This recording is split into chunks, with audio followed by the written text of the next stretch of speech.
Hello everybody and welcome back to another video on my channel. It is Kevin, or Kev, or Minis by Kev, and I missed last week. My plan was to film and upload every week during spooky season, which is just October. My dog's walking over here. You might hear him click-clacking. My plan was to upload every week, but I got sick last week. I'm feeling much better now, but because of that, I just couldn't really work on miniatures. It sucked, but I'm better uploading again, so that's where we're at. I think I might still make that spooky, the other planned spooky miniature. It just might come out after Halloween. I haven't decided yet what I'm gonna do with that, but we'll see. This week, something I've talked to my partner about is that we were talking about sleepovers and how sometimes when you're at a sleepover, you just feel uncomfortable for no reason. You're just like, you go and you're just like, why am I here?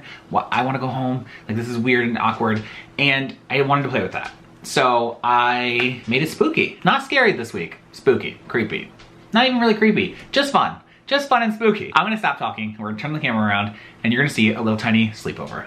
To start off the sleepover, I wanted to add some VHS tapes in, and while they might be a little outdated, they just look better than, you know, a Blu-ray on the floor. It just doesn't have the same oomph to it. So I bought this download from Curious Miniatures over on TikTok, and she also has an Etsy store, and she has a lot of great downloads. This is not sponsored or anything. She's a great person, but I will go ahead and link her below if you want to pick this up. Again, not sponsored or anything. I just really enjoy her downloads and her different miniatures she sells.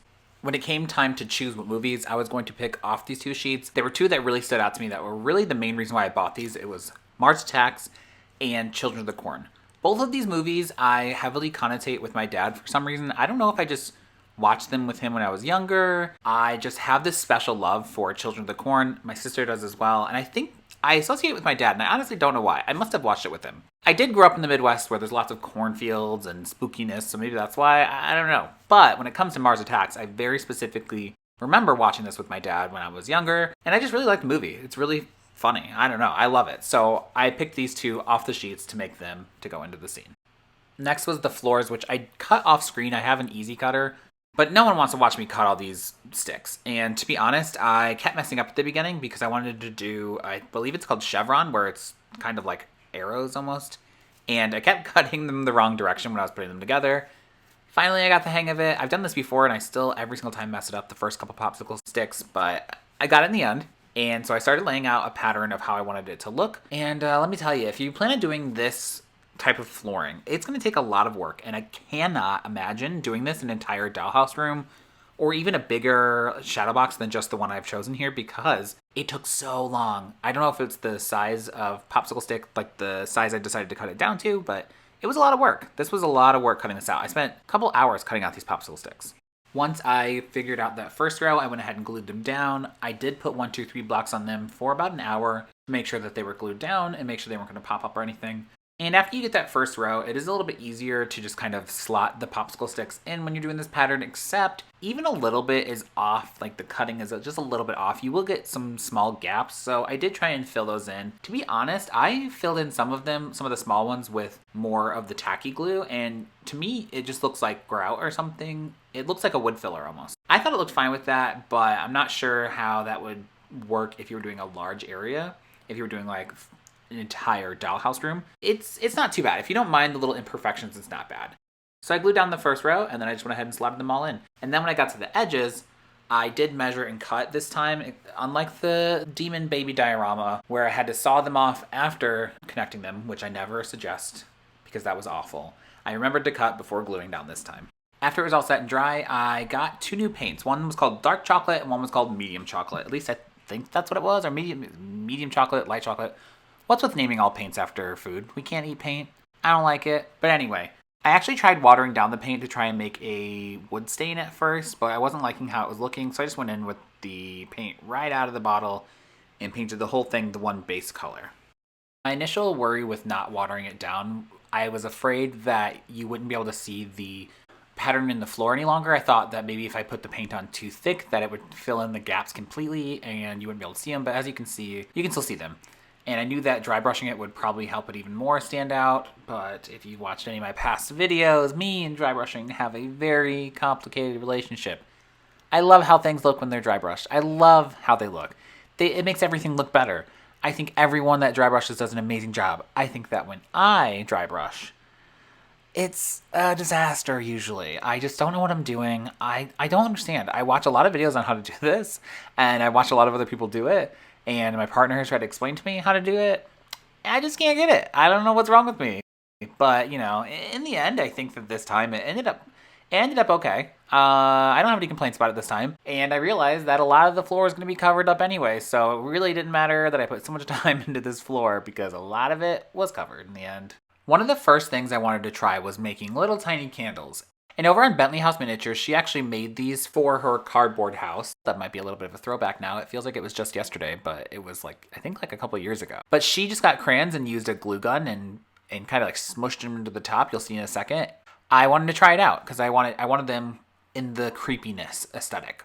However, I have not like a super fancy glue gun, but I didn't want to ruin it. So I actually went out and I went to the thrift store near me and I actually got lucky and I found a bag that had the glue gun as well as the crayons in the same bag for like $3. So if you want to try this out, make sure you check out a thrift store before ruining your nice glue gun. The candles dried pretty quickly, but once I was done with those, I set them to the side just in case they might be a little warm still. And I moved on to start with the creepiness. Now for the creepiness, I wanted to make a little tiny Ouija board. And this was just one of a couple things that will kind of add to the like creepiness factor or the spooky factor. But I was trying to think of like what people do at sleepovers. And I remember me and my friends in high school used to have a Ouija board and we would just like pull it out late at night and be like, oh, let's talk to ghosts. And so I wanted to put that in there because it was like a little spooky. You know, you do it in the dark when you're young and it freaks you out. Once I was done cutting out the printout for the top, I went ahead and made a square that was slightly bigger than the size to make the border on the edges. And I just painted the edges black so that way it would look like a Ouija board. And I went ahead and glued it on top and put a little weight on it. I didn't do a 1, 2, 3 block, but I just did something a little heavier because I tried not to use too much glue this time. I am a notorious overgluer, but this time I tried not to because I didn't want it to warp at all. I was trying to think of something else that I used to do at sleepovers. And when I was really young, I used to do MASH. I don't know if I think it's popular, right? Like everyone knows what MASH is. We like write down the name of like jobs and people you go to school with that you might marry someday and like that kind of stuff. I feel like this is pretty common. And so I made those and I just made my own fake little paper and wrote it on there and did some balled up ones and I glued it all together to make a little stack of them.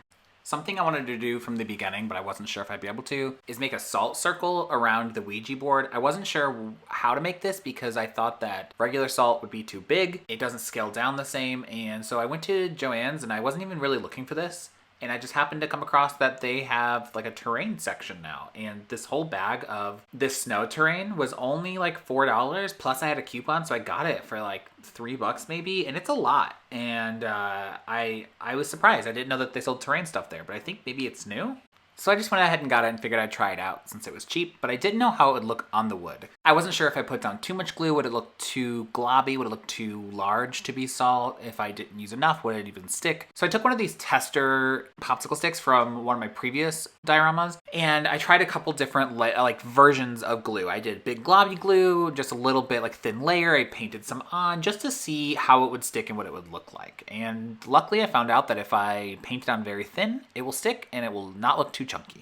While I waited for that to dry, I needed a couple other things for the sleepover scene. So I went ahead and found some pages from a 90s yearbook that I kind of just photoshopped together. I found a picture of some magazines from 1995. I found a couple tarot cards that I know can sometimes mean bad things. And I got to work on making these. When it came to the 90s yearbook, I actually printed out the same page over and over again because I wanted to stack them to give the illusion of the yearbook being thick. However, I knew that you wouldn't be able to see the lower pages. I could just use the same page over and over again and it wouldn't matter. So I only took 2 pages from a real yearbook. And all I did to make the spine was I made another square that was slightly bigger than the pages and I painted it a pinkish reddish color and I glued the pages down. I glued them kind of curving up a little bit so that way it would look as if they were heavy pages that were kind of fawning out. For these little tarot cards, I just printed them out and stacked them together so that way you could kind of see the face of each one. And you really have to look to see these because they are rather small in the diorama. Then I got moving on to the magazines, which again, I just found 2 magazine covers from the 90s, same couple of months, and I just glued them on top of each other like it's a little stack of magazines. I did fold these over and glue them shut so it looked like it gave a little weight to them. Before gluing anything down, I knew I needed to make the salt circle because it would get that small terrain everywhere, all over everything, if I didn't do it first. So I actually laid everything out so I knew how I wanted to glue it down, and then I moved it above the shadow box in the little frame so that way I knew exactly where I was going to be gluing it. Before putting down any glue for the salt circle, I put down the Ouija board where I wanted it, and then I took the tip from that white crayon I used earlier to make the candles, and I lightly drew a white circle around it so that way when I took everything off, I would know where to paint the glue on and where to put down the terrain. Painting the glue was actually a little stressful because I wanted to go fast enough that the glue wouldn't have time to dry and the terrain would stick to it, but I didn't want it to go so fast that I ended up messing it up. So it was really a balancing act of dipping this paintbrush over and over again in the glue to get little tiny bits, little tiny amounts, so I could complete the circle but not going too fast. Once the painted on glue was done, I kind of just dumped a lot of this terrain on there. Way more than I needed, but I didn't want even a little spot to not have any, and in the end, I ended up saving the leftover that I put on anyway, so it wasn't wasted, and I made sure that it was a full salt circle. One thing I made off camera was actually this little tiny Morton salt shaker because I wanted it to look like whoever was doing the salt circle didn't really, did it haphazardly, didn't really know what they were doing and was just trying to get it done really quickly. Kind of honestly was inspired by like Hocus Pocus when she goes, "Clever little white witch," because she surrounds themselves with salt. I love that movie, I love that scene. And so I was kind of inspired by that, but I like the idea of this giant salt shaker and like you're making a salt circle, but you're just making a mess. So I wanted to put the little salt shaker in there. Once the salt circle was done, I could start gluing stuff down. I actually started with the Ouija board because it's the main focal point of this shadow box. But another thing I didn't show on camera is I actually made a little tiny planchette that did actually move, but I did end up gluing it down because I wanted to be able to hang this and not have things move around in it, obviously. So the little planchette, which you can kind of see on screen, it was a tiny moving planchette, but I ended up gluing it down. And it's circling the letter K because my name is Kevin, so, After that, I glued down the VHS tapes, and then I moved on to the little MASH game, which may or may not be popular. The yearbook was glued down next. The stack of magazines was after that. I glued down some of the candles, and then came the world's tiniest little tarot cards. I'm a little disappointed because right on the outside of the bottom of the salt circle, you can see where I had originally glued some of the candles, but I did end up moving them, but I'm a little disappointed that you can kind of see that shine. I figured that's where somebody's gonna sit anyway, so it doesn't really matter.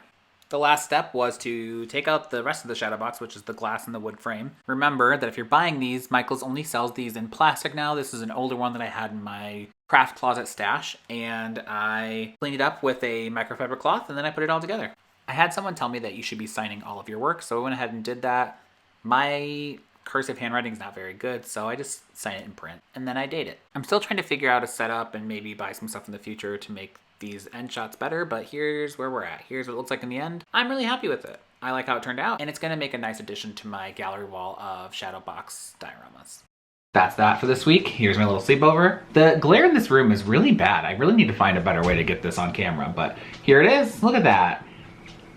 I'm really happy with how this one turned out. I was really nervous about this salt section. I found out that Joann started selling terrain stuff, and it's pretty cheap. I don't know if it's the best quality, so if you're doing like a huge scene, I don't know if it would work very well, but for something like this, definitely check out Joann's near you if you have one, and look at their terrain stuff. They also have like trees and stuff, or stuff like that. So that's it for this week. Is this little tiny, I feel like I'm in Blue's Clues and I'm doing mail time. That aged me, but I'm happy with how it turned out. I really like it. I'm gonna hang it up on the wall, and it's a good spooky one. It's a good spooky one. So I have at least one more video coming out that's gonna be spooky for spooky season next week. Maybe another one the week after that just to make up for the week that I missed. I haven't decided yet if I want to do that one or just kind of go full force into my next big project, which is working on the cardboard castle again. So that's it for this week. So yeah, let me know below what you think. I love it, but I made it, so of course I love it. That's it for this week. If you like me or you like miniatures, make sure you hit the subscribe button below, and I will see you in my next video. Goodbye.